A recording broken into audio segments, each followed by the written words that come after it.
యేసుక్రీస్తు ప్రశస్తమైన నామంలో శుభవందనాలు.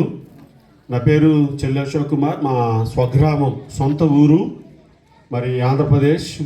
బాగా గుర్తు రావాలంటే సూర్యలంక సముద్ర తీరం ప్రాంతంలో మా ఊరు. మాకు సూర్యలంక సముద్ర తీరం 7 కిలోమీటర్ల దూరంలో ఉంటుంది. సో నేను చెల్లి శామ్యుల్, చెల్లి ప్రసాదమ్మ అనే దంపతులకు 1977 సంవత్సరంలో పుట్టడం జరిగింది. అయితే మా కుటుంబంలో జరిగిన దేవుడు చేసిన అద్భుతాన్ని సమయంలో నేను మీకు చెప్పాలని ఆశపడుతూ ఉన్నాను. మా నాన్నగారు ఆంధ్రప్రదేశ్ స్టేట్ వైరసింగ్ కార్పొరేషన్లో జూనియర్ అసిస్టెంట్గా పనిచేస్తూ ఉండేవాళ్ళు. 1989 సంవత్సరంలో మా నాన్నగారికి లివర్ జబ్బు వచ్చింది. లివర్ జబ్బు రావడంతో ఆయన్ను మరి నేను అప్పట్లో 7th స్టాండర్డ్ 8th స్టాండర్డ్ చదువుతూ ఉన్నాను. మా అక్క, మా చెల్లెలు వాళ్ళు, అక్కేమో 9th క్లాస్, మా చెల్లెలు 6th క్లాస్ అలా చదువుతూ ఉన్నారు. ఆ టైంలో మా నాన్నగారికి హెల్త్ బాగాలేదు. గవర్నమెంట్ వారు అప్పట్లో 89లో సుమారు 3,600 రూపాయల జీతం ఇచ్చేవాళ్ళు మా నాన్నగారికి. అయితే నాన్నగారికి ఆరోగ్యం బాగాలేనందువల్ల చాలా హాస్పిటల్స్ చెప్పాం. అప్పట్లో అపోలో హాస్పిటల్ చెన్నైకి వెళ్ళాం, ఆ తర్వాత నిమ్స్ హాస్పిటల్ హైదరాబాద్కి వెళ్ళాం, తర్వాత గుంటూరు జనరల్ హాస్పిటల్ కూడా తీసుకొని వెళ్ళాం. అయితే అప్పటి నుంచి సుమారు 97వ సంవత్సరం వరకు కూడా ఆయన్ని తిప్పని హాస్పిటల్ లేదు, ఆయన శరీరంలో డాక్టర్స్ టెస్ట్ చేయని ప్రదేశం లేదు. సో అలాగూ భయంకరమైన పరిస్థితికి వచ్చేసాడు మా నాన్నగారు. సో చివరికి గవర్నమెంట్ వారు కూడా ఏం చేశారంటే, ఈయన ఇంకా గవర్నమెంట్ ఉద్యోగానికి రావట్లేదు కాబట్టి ఆయనకి లాస్ ఆఫ్ పే కింద జీతం ఇవ్వాలని వారు నిర్ణయించి 3,500 రూపాయలు వచ్చే జీతాన్ని చివరికి వాళ్ళు నెలకి 350 రూపాయలు ఇవ్వడం ప్రారంభించారు. అయితే ఆ సమయంలో మరి మా నాన్నగారిని 97 సంవత్సరం ఇదే నవంబర్ నెలలో వాళ్ళు ఏం చెప్పారంటే, ఈయన చెల్లి శామ్యుల్ అనే వ్యక్తి బ్రతకడు, తీసుకొని వెళ్ళిపోండి ఇంటి హాస్పిటల్ నుంచి ఇంటికి అని చెప్పారు. చెప్తే ఇంటికి తీసుకొని వచ్చాం. మరి మా అక్క, మా చెల్లెలు, నేను, మా తల్లిగారు ఏడుస్తూ ఉన్నాం. మా నాన్న ఇంక బతకడు, చచ్చిపోతాడు అని ఏడుస్తూ ఉన్నాం. మా అమ్మేమో మా అమ్మ వాళ్ళ నాన్నకి ఒక్కతే బిడ్డ. అయితే మా అమ్మ చిన్నప్పుడే ఆమె తల్లి కూడా చనిపోయింది. అయితే ఆమెకు ఎవరో యేసుక్రీస్తుని గురించి చెప్పారు.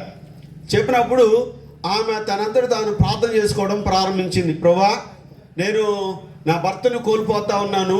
నా చిన్నప్పుడే మరి నా తల్లిగారు చనిపోయారు. నేను మా తండ్రి ఉండి బాగా తాగుబోతాడే, నేను పట్టించుకోలేదు. మా మేనత్త నాకు పెళ్లి చేస్తే, ఈయన నుంచి పెళ్లి చేస్తే 3 పిల్లలు పుట్టారు. ఇప్పుడు ఈయన చచ్చిపోవడానికి సిద్ధంగా ఉన్నాడు. ఒకవేళ ఈయన కనుక చచ్చిపోతే 3 పిల్లలు నేనేమవ్వాలి అని యేసుప్రభు దగ్గర ఏడుస్తూ ఉంది ప్రతిరోజు. ఒకనొక దినాన మా నాన్న హాస్పిటల్ నుంచి తీసుకొని వచ్చాం. ఆయన ఇక బతకడు అంటే ఇంటికి తీసుకొని వస్తే ఆయన పరిస్థితి ఎలా ఉందంటే పొట్టంతా ముందుకు వచ్చేసింది. అయితే అక్కడ ఎప్పుడు చచ్చిపోతాడు ఈయన, మా పేటలో వాళ్ళందరూ కూడా ఎప్పుడో చచ్చిపోతాడు ఈయన అని చెప్పి అందరూ మా మీద జాలిగా చూడటం ప్రారంభించారు. మరొక విషయం ఏంటంటే, ఎప్పుడైతే మేము మా నాన్నగారి హెల్త్ బాగట్లేదో అప్పుడు మా బంధువులు మా ఇంటికి రావటం మానేశారు. ఒకటే బాబాయ్, మా పిన్ని కానీ, మా అత్తలు కానీ, మా మామలు కానీ ఎవరు మా దగ్గరికి రావట్లేదు. అందరూ మమ్మల్ని వదిలేశారు. డబ్బులు లేవు, మనిషి చచ్చిపోయేటట్టున్నాడు, ఈ పరిస్థితులన్నీ ఉన్నాయి, ఎవరు పట్టించుకోవట్లేదు. ఆ సమయంలో మా తల్లికి యేసుక్రీస్తు గురించి వినపడి ఆయన మా ఇంటిలో పంచలో మా నాన్న మంచం మీద పడుకొని ఉన్నాడు. పడుకొని ఉన్న సమయంలో మా తల్లిగారు ఆ నాన్న తల దగ్గర మోకాళ్ళు వేసి ప్రార్థన చేస్తూ ఉంది.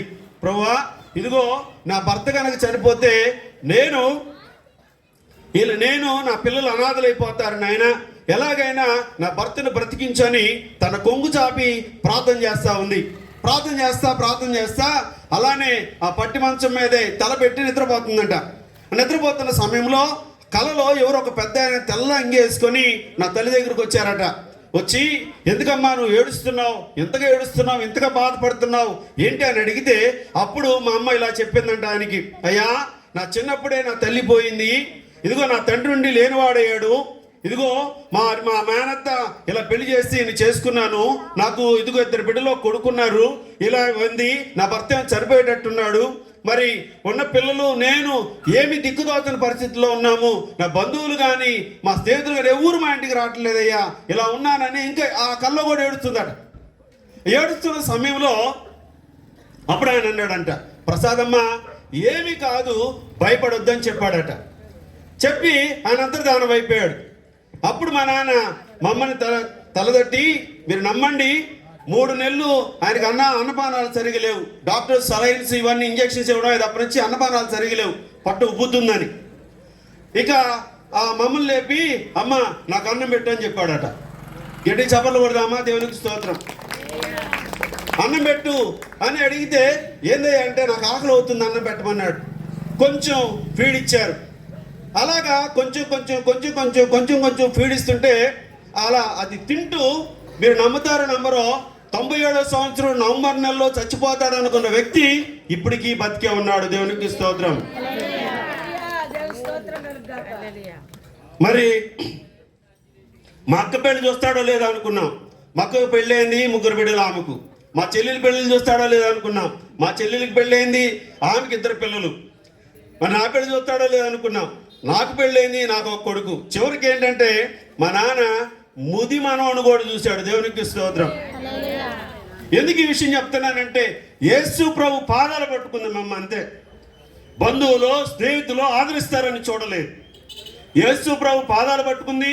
మీరు నమ్మండి, ఈ రోజుకి ఒక్క మందు కూడా లేదు మా నాన్నకి, ఇంకా బతికే ఉన్నాడు. మీకు తెలుసా, రోజు దేవుని పాటలు పాడతాడు, ప్రభువుని స్తుతిస్తాడు. మీకు కావాలంటే ఎవరైనా మీటింగ్ అయిపోయిన తర్వాత దాన్ని పర్సనల్గా వచ్చి కలవండి, నేను నా వీడియో కాల్ చేసి మా నాన్న చూపిస్తాను నా ఫోన్లో. సో ఈ దేవుణ్ణి నమ్మితే, నేను చెప్పగలుగుకున్న సత్యం ఏంటంటే, ఈ దేవుణ్ణి నమ్మితే ఈ దేవుడు ఎవరి జీవితంలోనే అద్భుతం చేస్తాడు. వీళ్ళు కుంటోళ్ళ లేకపోతే వీరు వేరే మతస్థులా అనేది ఏమీ లేదు. ఎవరు నమ్మినా, ఎవరి జీవితంలోనైనా ఈ దేవుడు అద్భుతం చేయడానికి సిద్ధంగా ఉన్నాడు. అయితే మనము చేయవలసిన పని ఏంటంటే, ఎవరైనా మనము చేయవలసిన పని ఏంటంటే, ఈ దేవుడికి డబ్బులు ఇవ్వాల్సిన పని లేదు. ఈ దేవుడికి నీ అందచందాలు అవసరం లేదు. ఈ దేవుడికి నీ బట్టలు అవసరం లేదు. ఈ దేవుడికి నీ ఆస్తిపాస్తులు ఏమీ అవసరం లేదు. ఈ దేవుడికి కావాల్సింది ఏంటంటే నీ హృదయం మాత్రమే. ఈయన ఎలా వస్తాడు నీ దగ్గరికి అంటే, నువ్వు చేయవలసిన పని ఏంటంటే, ఏమీ ఇవ్వకుండానే యేసు ప్రభువా నా హృదయంలోకి రా అంటే నీ హృదయంలోకి వచ్చేస్తాడు, అంతే. అంత గొప్ప దేవుడు ఈ దేవుడు. ఇంకెంత గొప్ప దేవుడు తెలుసా? ఏమండి, చాలామంది మేము గొప్ప కార్యాలు చేస్తున్నాము, పుణ్యకార్యాలు చేస్తున్నామని చాలామంది అనుకుంటూ ఉంటారు. నేను ఒక మాట చెప్తాను మీకు అర్థం అవడానికి. మీరు ఇంట్లో పాలు కాస్తారా? పాలు కాసిన తర్వాత కాచిన పాలలో ఒక ఉప్పు వెలికేయండి, పాలన్నీ ఏమవుతాయి? మొత్తం పగిలిపోతాయి. మీరు చేసే మంచి పనులన్నీ ఆ పాలు అనుకోండి. ఒక్క ఉప్పు పలుకు మీ చేసిన పొరపాటు అయితే, మీరు చేసిన మంచి పనులన్నీ పాలాగా పగిలిపోతాయి. కాబట్టి దేవుడు ఏం చెప్తున్నాడంటే, నువ్వు నా దగ్గరకు వస్తే, నువ్వు నన్ను నీ హృదయంలోకి ఆహ్వానిస్తే, నేను చేసే పని ఏందో తెలుసా? తూర్పుకి పడమటికి ఎంత దూరమో అంత దూరం ప్రతి ఒక్కరి పాపాన్ని విసిరేస్తానన్నాడు దేవుడు. అయితే చేయవలసిన పని, యేసు క్రీస్తుని నిజ రక్షకుడిగా అంగీకరించి నీ హృదయంలోకి ఆహ్వానించగలిగితే, నా తండ్రి జీవితంలో చేసిన మేలు మీ జీవితాల్లో చేయడానికి ఈ దేవుడు సిద్ధంగా ఉన్నాడు. నువ్వెవరు అయినా, ఒకవేళ కష్టంలో ఉన్నావా, నష్టంలో ఉన్నావా, అప్పుల్లో ఉన్నావా, బాధల్లో ఉన్నావా, ఇబ్బందుల్లో ఉన్నావా, కష్టాలలో ఉన్నావా, కన్నీటితో మగ్గిపోతున్నావా, ఎందుకులే బ్రతుకని చచ్చిపోవాలని అనుకుంటున్నావా, ఈ రాత్రి నేను ప్రకటిస్తున్న ఈ యేసే దగ్గర నువ్వు వస్తే, ఈ దేవుడు ప్రతి ఒక్కరి జీవితాన్ని మార్చడానికి సిద్ధంగా ఉన్నాడు. అందుకే ఈ దేవుడు ఎంత గొప్ప దేవుడు తెలుసా? ప్రకటన గ్రంథం 3వ అధ్యాయం 27వ వచనంలో, ఇదిగో నేను మీ హృదయాన్ని తలుపు వద్ద నిలబడి ఉన్నా, ఎవరైతే ఇదిగో నా స్వరం విని తలుపు తీస్తారో వారితో కూడా నాతో కూడా వారును కలిసి భోజనం చేస్తానన్నాడు దేవుడు. ప్రతి ఒక్కరితో భోజనం చేయడానికి సిద్ధంగా ఉన్నాడు దేవుడు. అయితే చేయవలసిన పని, యేసు ప్రభువా నా హృదయంలోకి రా అంటే దేవుడు నీ హృదయంలోకి వస్తాడు, నీ పాపాలన్నిటినీ క్షమిస్తాడు, నిన్ను పరిపూర్ణమైనటువంటి పరిశుద్ధుడిగా తీర్చిదిద్దడానికి ఈ దేవుడు సిద్ధంగా ఉన్నాడు. దేవుడి కొద్ది మాట మనకిల్లో దీవించునుగాక. మన మధ్యలో దేవుని సేవకులు దయాకర్ గారు వచ్చి ప్రార్థన చేస్తారు.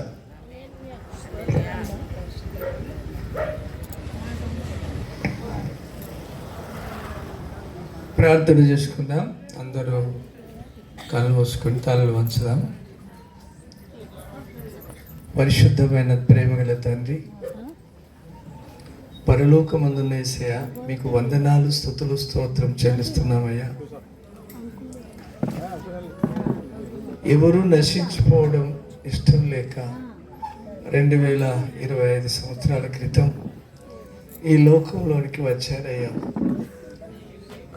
మీరు వచ్చి నశించిన దాన్ని వెతికి రక్షించి పాపులను రక్షించుట క్రీస్తు యేసు లోకంలోకి వచ్చారయ్యా.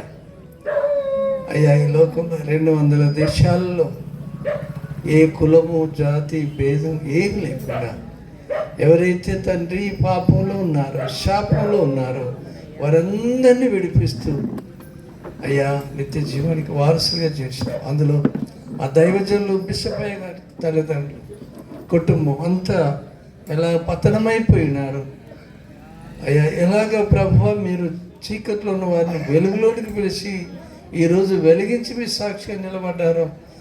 ఇంతమందిలో దైవజనులు నిలిచిండి మీ సాక్ష్యం చెప్పారు.